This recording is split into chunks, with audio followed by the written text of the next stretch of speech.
If you have ever wondered how to make your very own custom hot sauce at home, this video is going to show you just how easy that is and just how good your own version can be. So let's get into it.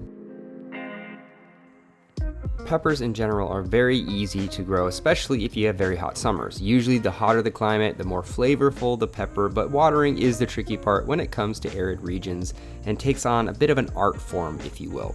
Typically, peppers take about 70 to 80 days from seed to harvest and produce fruit for about 30 to 45 days once mature.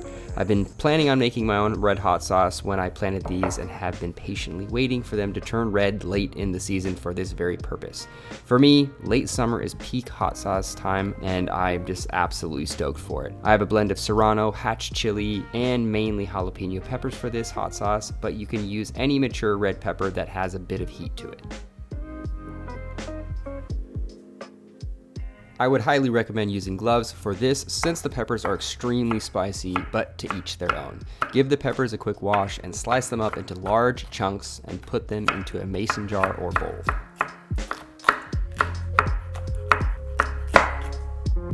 Next, you're going to season the peppers with a generous amount of salt, then cover them entirely with plain distilled vinegar and let this mixture sit for 1 to 2 hours covered tightly.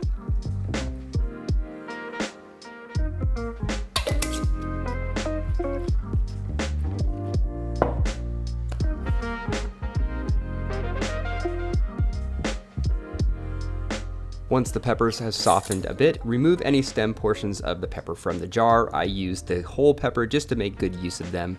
Then you're gonna pour everything into an electric blender and turn it on the highest speed for about 5 to 7 minutes.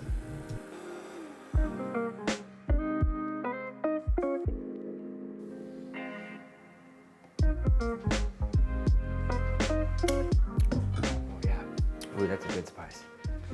After that, you're going to pour the puree into a small pot and bring this to a rolling boil for about 10 minutes to condense the flavor of the chili and allow it to be a deeper, more complex sauce.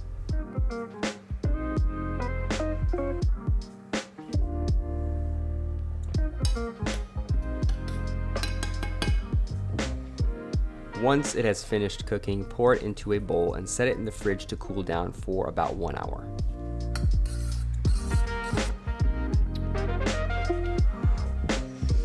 Whew, yeah. When the sauce has completely cooled, this is the time to do any last minute adjustments with salt, acidity, and overall consistency levels before storing it. On a personal note, it never ceases to amaze me with how much more vibrant homemade condiments can be in contrast to their store-bought counterparts, plus about 4 to 5 times cheaper.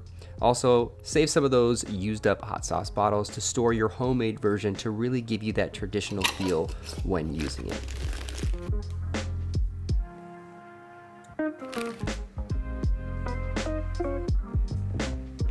Once your hot sauce is done, it's time to figure out how to use it. So since my favorite and most common recipe to enjoy hot sauce with is butter-basted eggs, I thought it was fitting to whip up a few just for this hot sauce. Basically, you just want to get a hot pan with a lot of olive oil and a generous knob of butter going, melt that down, then crack in your eggs. Set the whites, then baste the yolks with the hot butter until a white film covers the yolk. Add some chopped rosemary and thyme, and it's time to serve this up with a few slices of well-toasted bread. Lay the eggs over the toast, pour the hot butter right over the top of everything, top it with hot sauce, a good sprinkle of flaky salt, and your order of butter-basted country eggs with house hot sauce is ready to be devoured. All right, time to test this, but this really turned out so much better than I expected. The color's great. Let's see how it tastes. I love these buttery eggs. By far my favorite. And the rosemary and thyme just make it like that country feel. So good. Dang.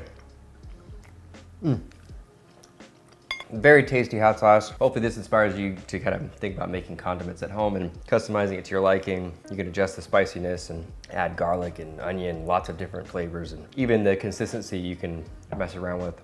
So just thinking of customization, cooking for yourself in different ways, and just having fun with it. If you guys did enjoy this video, subscribe to my channel, give it a like, drop a comment if you guys want to see more homemade condiments. Make sure you guys hit that notification bell to stay up to date with my channel, and I will see you guys next time with another recipe. Later, folks. Ooh, this is good.